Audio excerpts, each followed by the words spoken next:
present to you the best that came to my mind. My dear brother, Chester Owens, will let him share in his own way. It's always good to be in God's house.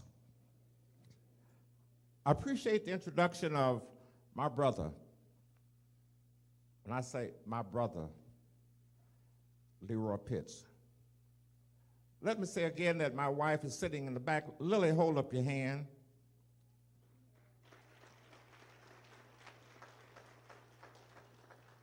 I want to let you know that this is one of the rare times, probably the third time that she's been out of our house, except to the hospital. But she came today. I also want to say that it says in the biographical sketch that we've been married for 56 years. We've been married 60 plus years. She's sitting near the rear because of the medical situation where she may have to leave. Otherwise, she'd be sitting on the front row directing me and saying, we have signs. You're talking too loud, you're not talking too loud, you're talking too fast. But she can't do that from the back. Thank you for inviting me to be a part of your Black History program. First, let me say, I just had cataracts removed Wednesday. I've got new eyes. I had new ears in December, so I'm on the upswing, Brother Pitts. Brother Pitts called me and asked me to make a presentation. Now, who can say no to Leroy Pitts? I don't know if anybody could ever say no to Leroy Pitts.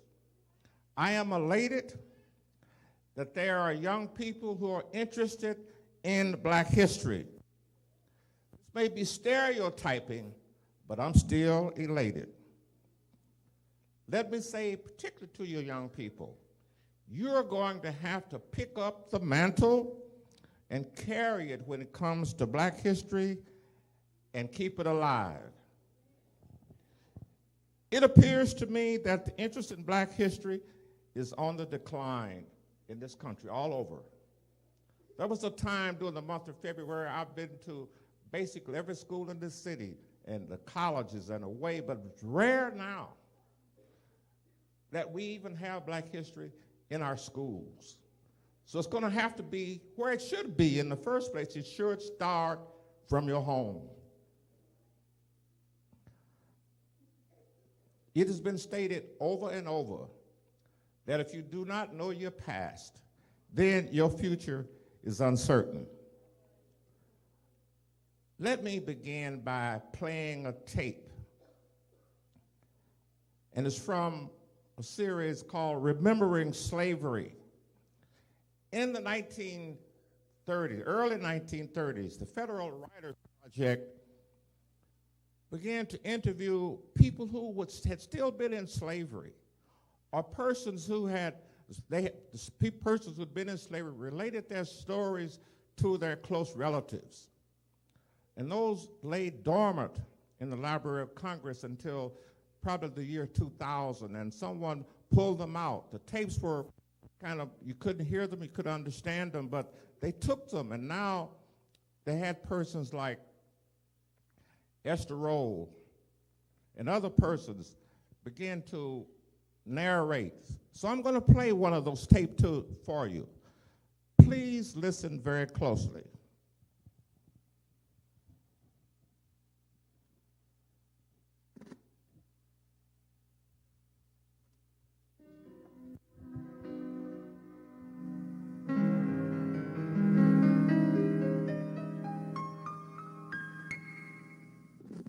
My name is Tonia Stewart. When I was a little girl about 5 or 6 years old, I used to sit on the garret, the front porch. In the Mississippi Delta, the front porch was called a garret, and listen to Papa Dallas. He was blind and had these ugly scars around his eyes. One day I asked Papa Dallas, what happened to his eyes? Well, daughter, he answered, when I was mighty young, just about your age, I used to steal away under a big oak tree, and I tried to learn my alphabets so that I could learn to read my Bible. But one day, the overseer caught me, and he dragged me out on the plantation, and he called out for all the field hands, and he turned to them and said, "Let this be a lesson to all of you darkies. You ain't got no right to learn to read." And then, daughter, he whooped me, and he whooped me, and he whooped me. And daughter, as if that wasn't enough, he turned round and burned my eyes out. At that instant, I began to cry. The tears were streaming down my cheeks, meeting under my chin. But he cautioned me. Don't you cry for me now, daughter.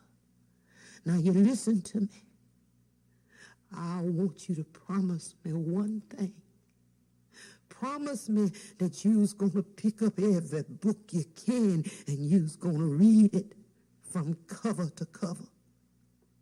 You see, today, daughter, ain't nobody going to whip you or burn your eyes out because you want to learn to read. Promise me that you're going to go all the way through school as far as you can. And one more thing. I want you to promise me that you're going to tell all the children my story.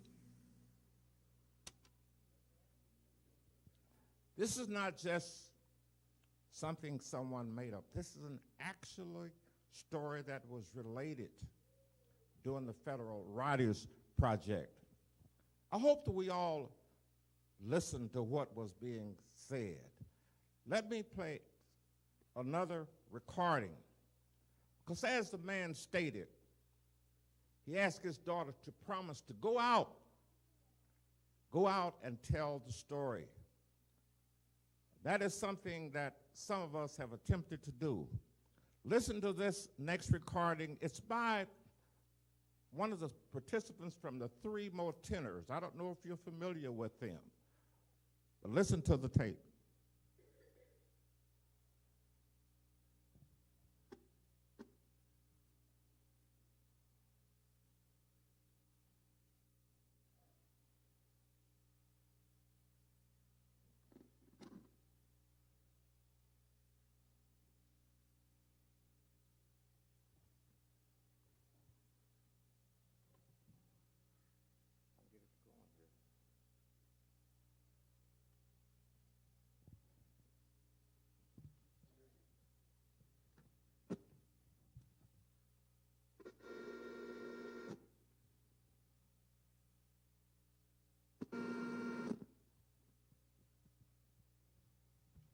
Doesn't appear that I can get it going, but he states that we must go out and tell the story.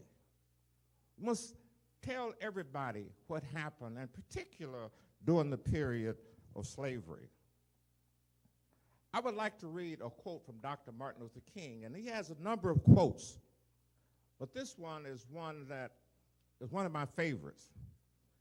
He would state that the belief that God will do everything for man is as unattainable as the belief that man can do everything for himself. It too is based on lack of faith.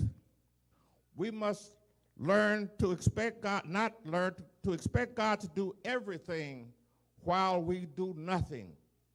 That is not faith, but superstition. That's a quote from Martin Luther King.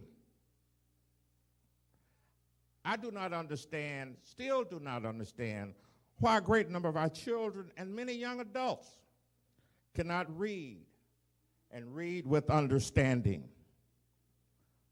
The first 9 school years of my life, I grew up in a small town in Arkansas called Ashdown. And people said, where's Ashdown? I said, Ashdown wasn't exactly hell, but you could see hell from Ashdown. The schools that I attended up until I came to Kansas in 10th grade, the majority of the books that we had were given to us from the white schools. Pages were torn out.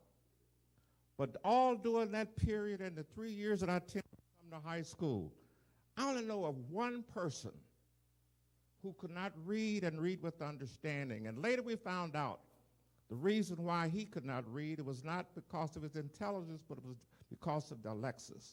So I still don't understand why we have so many children who cannot read.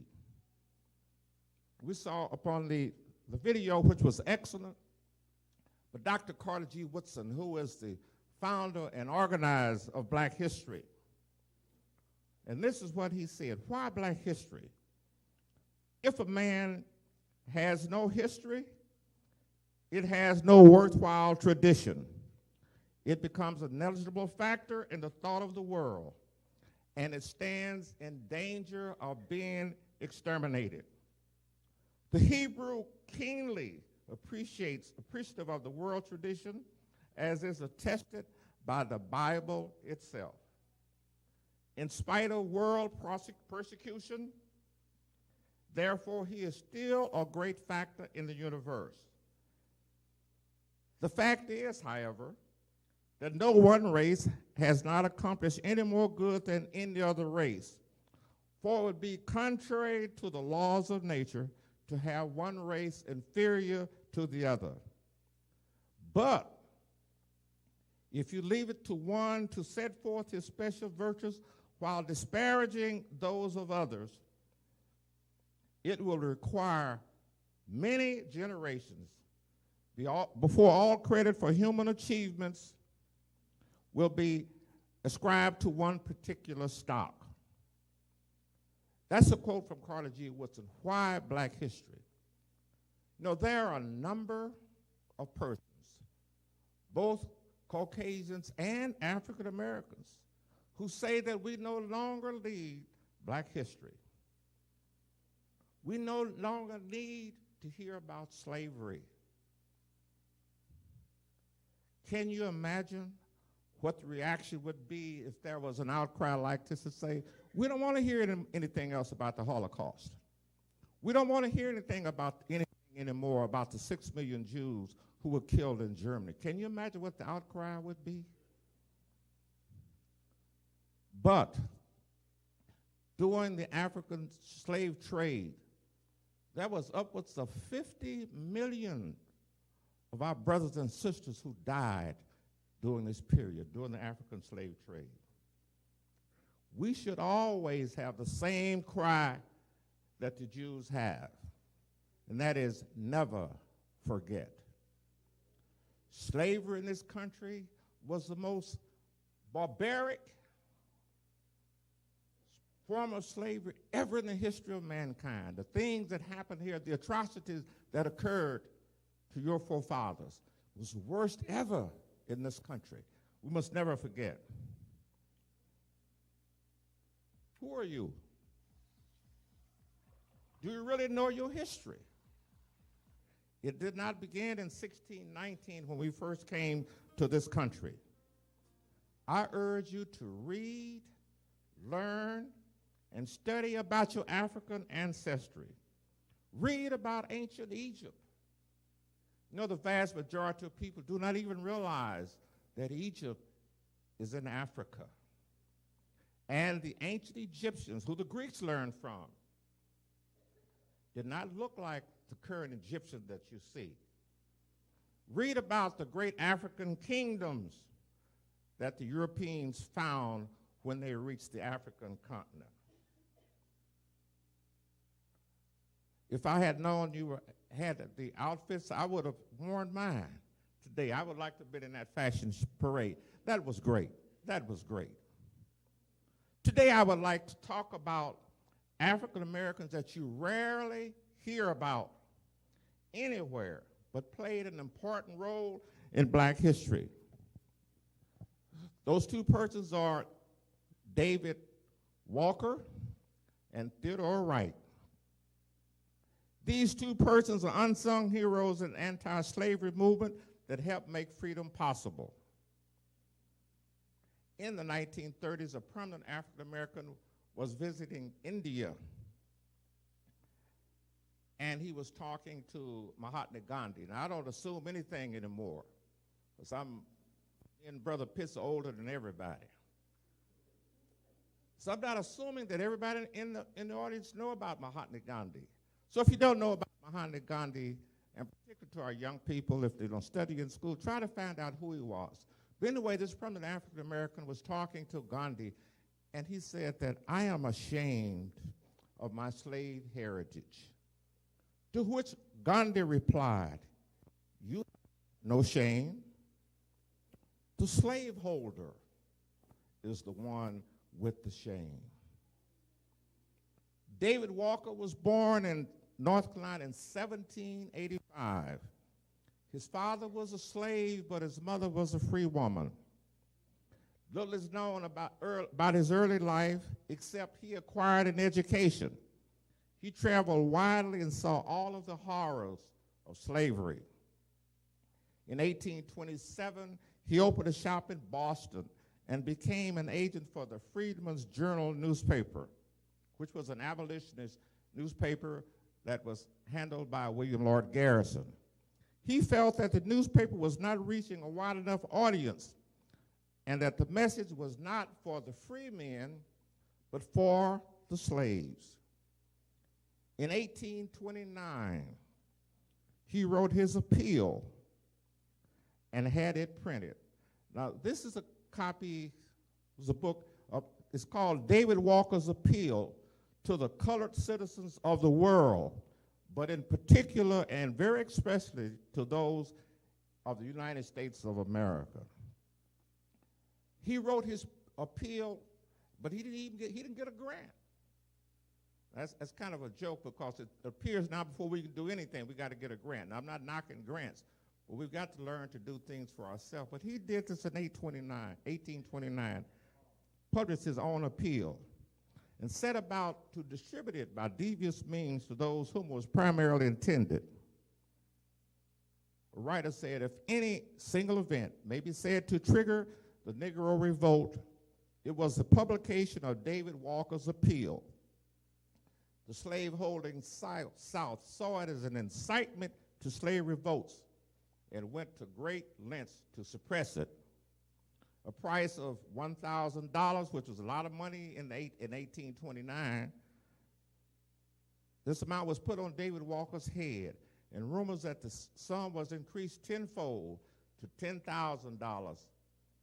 To $10,000 if he was delivered alive. Time will not allow me to talk extensively about his 4 articles, which appears in his appeal, but I'll just give you the headline of each article. Article 1, our wretchedness in consequence of slavery. Article 2, our wretched consequence of ignorance. Article 3, our wretchedness in consequence of the preachers of the religion of Jesus Christ.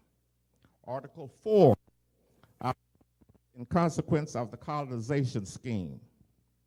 David Walker risked his life traveling not only in the North, but in the slaveholding South, distributing his appeal. Really, in order to really get a good grasp of African-American history, you have to kind of, if you can, put your mind in a time frame. It's easy to look back in 2016 and say, I wonder what were they doing? You really can't really appreciate what a lot of these persons did unless you're able to see in a time frame.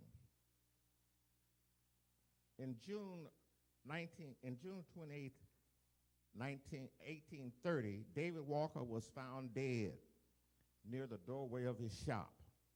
The true circumstances of his death has never been ascertained, but poison seemed to be the most likely cause of death. I challenge you to get a copy of David Walker's appeal and read it. In my opinion, the 4 articles could apply even today, February 21st, 2016.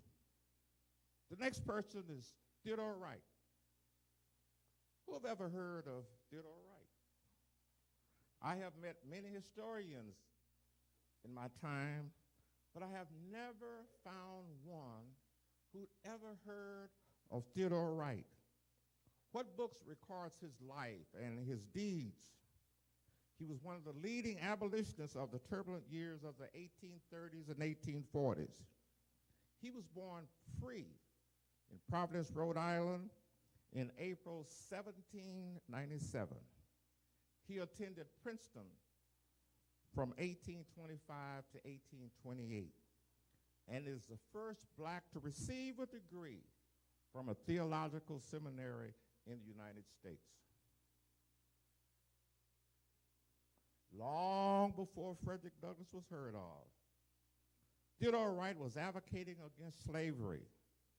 Even with all of his activities, his name is not listed in the popular biographies of black leaders, even of minimal importance. Wright was especially famous for his sermons directed to the slaveholders, many of whom visit his church, the First Presbyterian Church in New York. They visited there when they were in New York City on business. Although a bitter enemy of all slaveholders, he would pray for their souls and went out of his way trying to convert them to abolition. And he often succeeded. He memorized David Walker's appeal and taught it to everyone who would listen.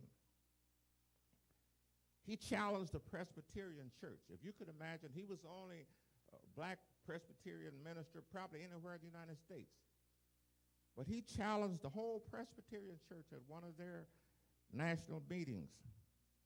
And his quote was, "Where is your Christianity? Where is your consistency in talking about the heathen while you were transversing the ocean to circulate the Bible everywhere, while you frown upon them at your door?" Can you think of how much nerve it took in the early 1800s to say that? The only place that I have found anything about Theodore Wright is in the June 1940 issue of the Negro History Bulletin. Much has been written, and much has been written about what I call the modern-day civil rights movement. We've been led to believe that the civil rights movement started in the late 50s, but the civil rights movement really started in 1619 when we first hit these shores. I must state that a lot of books that are being written now about this period, to me, is suspect. I have a very, very good friend who I consider a historian, particularly in the field of blacks in baseball. We were talking about black history and how it's being distorted. And he stated that there are, where's Brother Pitts? So he could appreciate this. There are academic historians and there are people's historians. Not all academic historians, but they're the ones who look at what oftentimes has been written and inject their own thoughts, and it comes out inaccurate. He explained what he meant, and I totally agree. I consider myself a people historian.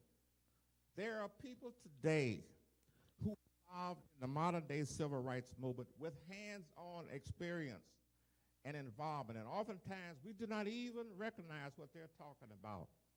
You're looking at one who was in the middle of Kansas City, Kansas, and don't let anyone tell you that nothing happened over here. It was a handful of us, and believe me, we caught it. Normally we are taught to believe that all of the civil rights activity was in the South. Up until the early 1960s, all the restaurants were segregated. You couldn't go into the restaurants, you couldn't stay in the hotel, and you could not move. They would not loan you money. The banks. It was just as segregated here in Kansas City, Kansas, in those areas as it was in Tupelo, Mississippi. And we challenged it.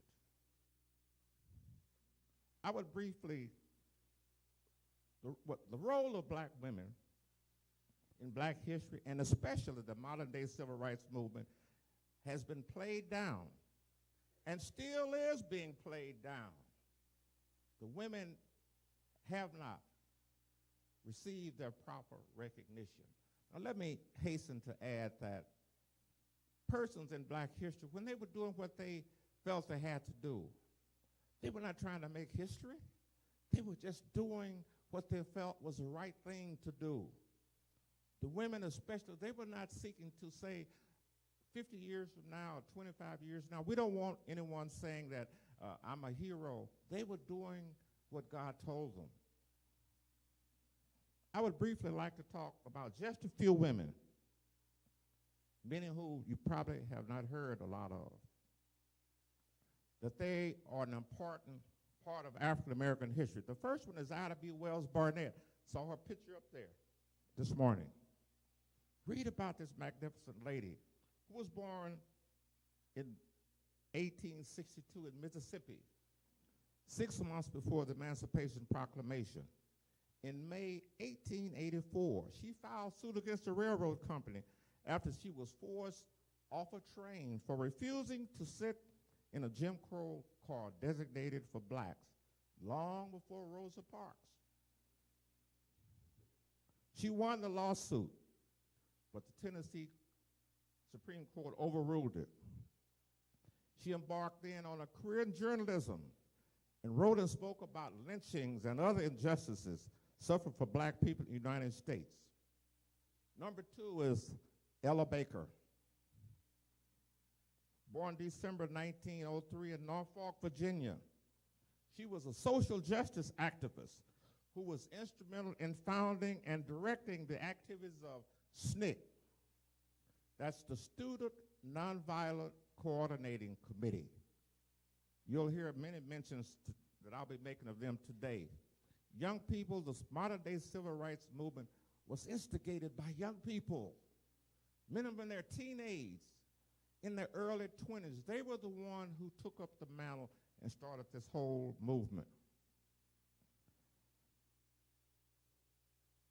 She was a social activist who was instrumental in founding the SNCC, and she served as director of branches of the NAACP from 1943 to 1946. In 1957, she moved to Atlanta to organize Martin Luther King's Southern Christian Leadership Conference. These are things that you don't know, but she was the one who really helped organize it and ran the Crusade for Citizenship, a voter registration campaign. That was part of Dr. King's activity, but they could not be directly involved in that, so she headed up that part of it. A little known fact. Ella Baker is called the unsung hero of the civil rights movement. Number 3, Gloria Richardson. And I might say that many of us who were involved in the civil rights movement, we were familiar with these people. We were not in the South, but I was an active member of CORE, the Congress of Racial Equality. And we had newsletters, and we communicate with one another. We knew what was going on all over the country. Gloria Richardson, born May 1922 in Baltimore, Maryland. As co-chair of the Cambridge Nonviolent Action Committee, she initiated a series of demonstrations against segregation and economic oppression in Cambridge, Maryland. She was among the 80 protesters arrested and fined 1 penny in the widely publicized penny trial of May 1963. Although highly criticized across this country for her direct action tactics at the time, she has since been credited with making desegregation possible in Cambridge, Maryland. Number 4, Diane Nash, born May 1938 in Chicago. She was one of the few recognized female leaders of the civil rights movement. In April 1960 to February 1961, in Rock Hill, South Carolina, she was among the first group arrested for civil rights protesters who refused to pay bail and remained in prison. Now, that's a long period of time, as a symbol of the plights of blacks in America. She worked with SCLC, which was Dr. King's organization, along with her husband at that time, James Bevel, and they coordinated many of the activities of SCLC. Number 5, Unita Blackwell, born March 1933 in Lula, Mississippi. Although she never attended high school, she earned a master's degree in planning from the University of Massachusetts at Amherst. She began her civil rights movement activity in the early 1960s in Mississippi. She began working for SNCC, here again, the Student Nonviolent Coordinating Committee, registering voters, leading boycotts and protests. She was a founding member of the Mississippi Freedom Democrat Party in Mississippi, which protested the Democratic Party seating of Mississippi's all-white delegation at the 1964 Democrat National Convention in Atlantic City. Three women in 1964 turned that whole Democratic convention around. Ella Baker, Fannie Lou Hamer, and Unita Blackwell. She became the first female African-American mayor in Mississippi, in a town where she was formerly prohibited from voting. She held that position for 17 years. Number 6, Fannie Lou Hamer. In my opinion, she is one of the 5 greatest women who ever lived. She was born October 1917 in Ruralville, Mississippi. She was the youngest of 20 children. 20 children. She began picking cotton at age 6, and 6 years later left to go back to the fields to work full time. Despite her lack of formal education, she spoke often of her love for reading. She spoke often of her love for reading. In the summer of 1962, Ms. Hamer went to a mass meeting organized by SNCC to encourage black voters to register to vote. There were over 400,000 blacks in Mississippi who were denied the right to vote. Following the meeting, she, along with 17 others, attempted to register to vote, and of course they were refused. Returning home, Ms. Hamer refused to promise her white boss that she would not keep trying to vote. He fired her and threw her off the plantation where she and her family had lived for 18 years. She later stated, "They kicked me off the plantation, but they set me free." Ms. Hamer joined SNCC as a field worker, where she was recognized as one of the most valuable assets because of her oratory skills and powerful singing. She became a living symbol of the dangers faced by civil rights workers after she was unfairly jailed and severely beaten in Winona, Mississippi in June 1963. If you read her book, This Little Light of Mine, we've got a copy laying on the table out here, she described how jailers, when she was jailed, forced a black inmate to beat her with a blackjack until her body was totally numb. She became one of the founding members of the Mississippi Freedom Democratic Party, which attempted, again, to force the all-white Democrat Party from Mississippi to integrate. The challenge again was made at the 1964 Democrat National Convention at Atlantic City. Some of you who may be old enough to remember, as she was testifying, President Lyndon Johnson was able to have the TV stations to switch to another channel. Some of you may remember that.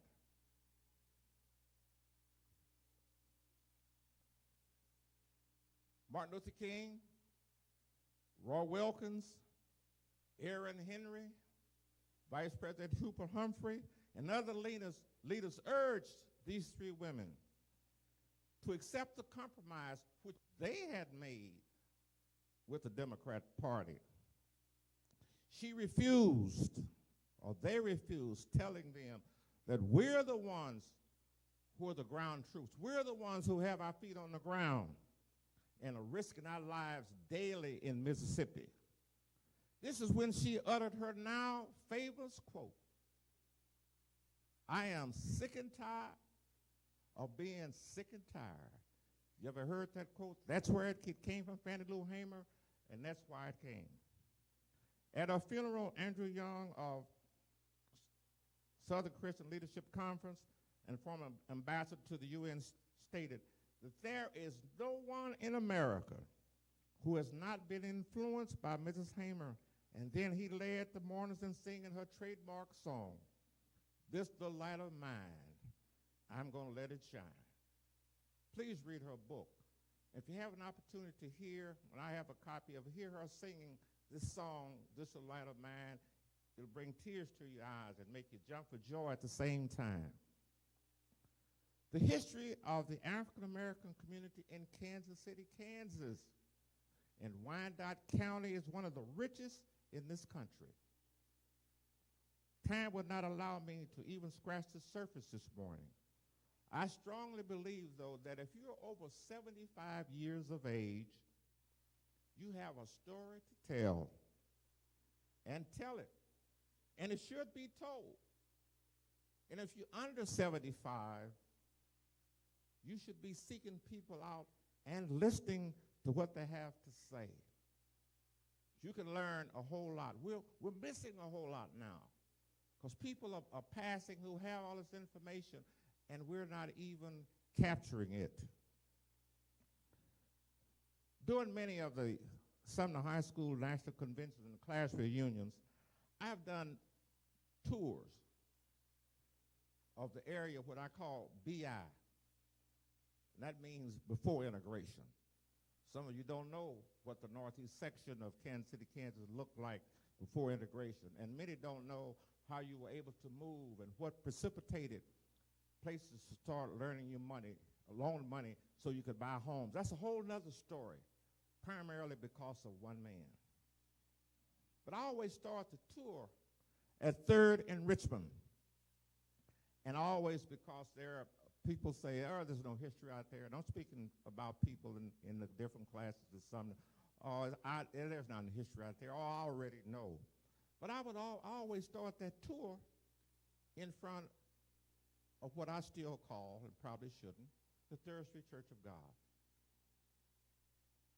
And I always would start it with a quiz. And I would ask questions like, who is the African American who attended Harvard University and then went to Yale Medical School and graduated from both, or vice versa? And for years, nobody would answer. I would ask this question. I would say, who is the young lady who went to Stanford and was a Phi Beta Kappa and also a Rhodes Scholar? And I would ask a series of questions, and nobody would answer. But in 2000, I think it was 2005, I started answering questions, and this guy was sitting on the bus, and I asked what he answered it. He answered. I said, wait a minute, who are you, brother? He said, I'm Ron Harlan. And it just so happened at that time, I had a magazine where he was on the cover. And he said, I grew up here. And all of the things that he had accomplished. It is utterly amazing what happened to people who came out of this church. And I always include Leroy Pitts and his entire family.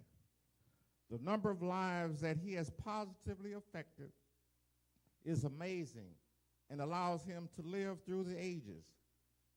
But you didn't do it all by yourself, Leroy. I want to let you know that. There is a saying that behind every successful man, there is a surprise wife. Gene, you're an integral part of that team. He could not have done it or could not do it without you. And all Gene, she does, an amazing, amazing person.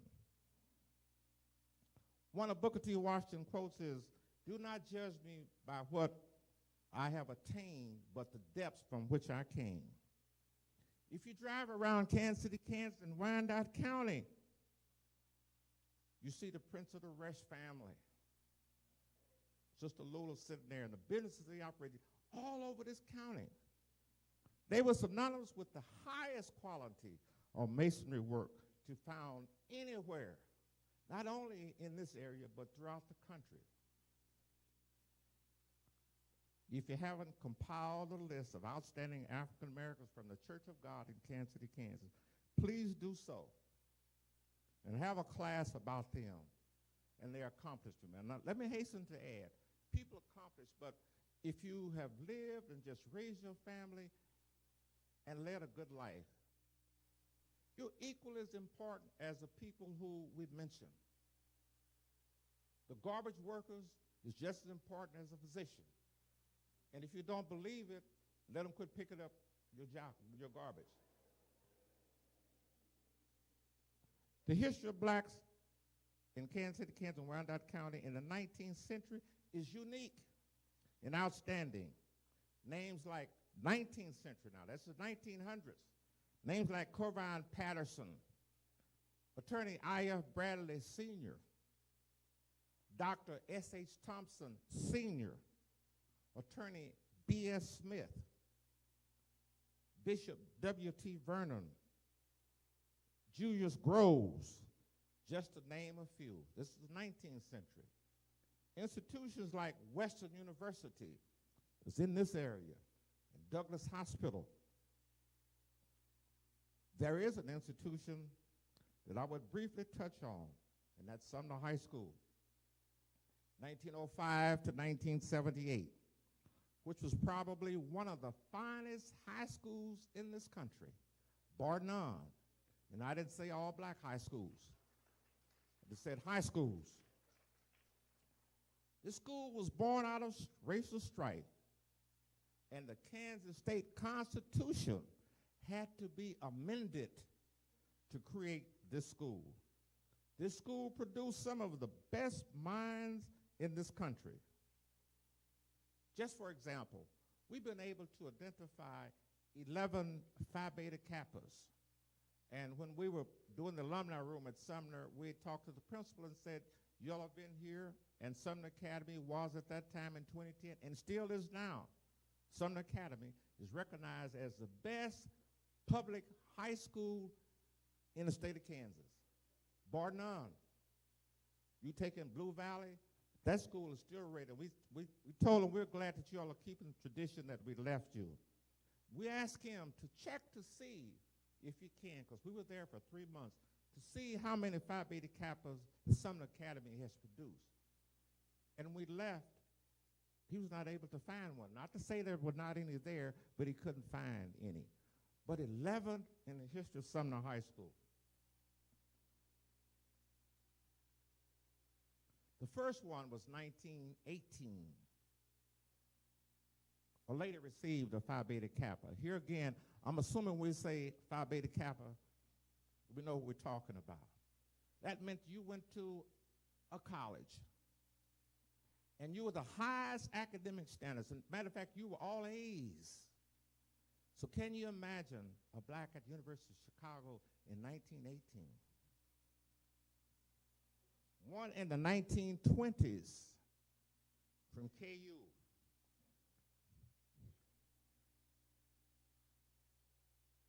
Even when blacks were not allowed to live in the dorm, and my wife went to KU in 1953 after graduating from Sumner. 1953 was the first year the blacks were allowed to live in the dorm, and she describes they put them at the end of the hall. So if you would say, I live in certain hall, you didn't have to say what floor you were on, where did you live, you know, just go to the end of the hall. That's 1953. Blacks were not able to live in the dorm or eat in the Rock Chalk Cafe. 2 Phi Beta Kappas in the 1930s from KU, 2 in the 1940s from KU, 3 in the 1950s from KU, 1 a classmate of Brother Pitts, Henry Curry. 2 in the 1970s, 1 from Vassar, and one from Wellesley. We challenged schools to match this record. Can you imagine what it was like in KU in 1930 to make all A's? Utterly amazing. Just briefly, some other outstanding people who went to Sumner. The School of Veterinary Medicine at Tuskegee, which is recognized as one of the 5 best schools of veterinary medicine in America. But the school is named after 2 Sumner graduates, Theodore Williams and William Bowie. Theodore Williams went on later to become the first African American to be president of the American Veterinary Society.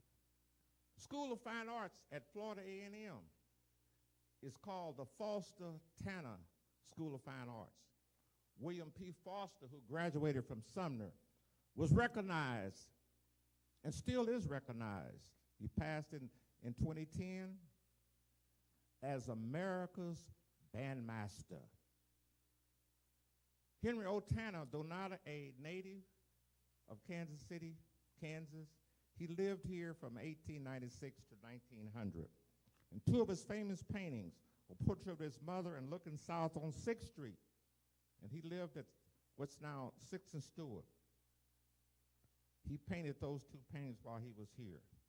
In 2010, a book was written, The Sumner Story. This book was written by 6 Sumner High School graduates. This was done not only for historical purposes, but because scholars were beginning to write bits and pieces of the history of Sumner that were not accurate. A 1956 graduate of Sumner High School, Beckwith Harden, was approached by myself and Johnny Q. Blackman and said, Beckwith, we got to get a book written. And of course, I never had any money. And Johnny she was a librarian at the University of Maryland. We said, we got to do this, Beckwith. We've been talking about it. And Beckwith said, what do you need? And Johnny said, well, we need everything. How are we going to do the research? We wanted the book to be accurate. He said, you got it. Whatever you need, wherever you need to go, whatever you need, I'll pay for it. He paid for all the travel, all of the research, and all of the publishing of the book. Beckwith was a local science fair winner and also a national science fair winner. Whenever I'm doing a presentation on Sumner, I'll say to you this morning, if you want to remember Beckwith Harden, if you remember Sumner High School, the best way to remember it is that when you leave here today and go out and get in your car, and if you don't put your seatbelt on, you'll go beep, beep. That's Beckwith Harden. Let me conclude by suggesting that you set up a study group about black history that would include the history of Africa, where it all began for us. I have been doing presentations on black history for over 50 years, and I desperately want to and I have been trying to pass on what I have learned and lived, and have been very unsuccessful. I would also like to do a tour of interested persons of the Northeast area before integration. If you supply a van, I'm available, no cost. I brought some books that are out on the table that I suggest that you read. Number 1 is In the Matter of Color. If I had my druthers, that would be required reading for everybody, irregardless of race, before you finish the 9th grade. Number 2, The Children. Number 3, The Miseducation of the Negro by Carter G. Woodson. Parting the Waters, Letter from a Birmingham Jail, This Little Light of Mine, Here I Stand, Great Negroes Past and Present, Volume 1 and 2. I have made a copy of the information about the women that I had included in my presentation, and I'm leaving a copy out on the table here for the church. Also leaving a copy of the Sumner Story that hope that you can put in your library. We appreciate so much the opportunity to speak to this morning, and thanks for inviting me, and invite me again.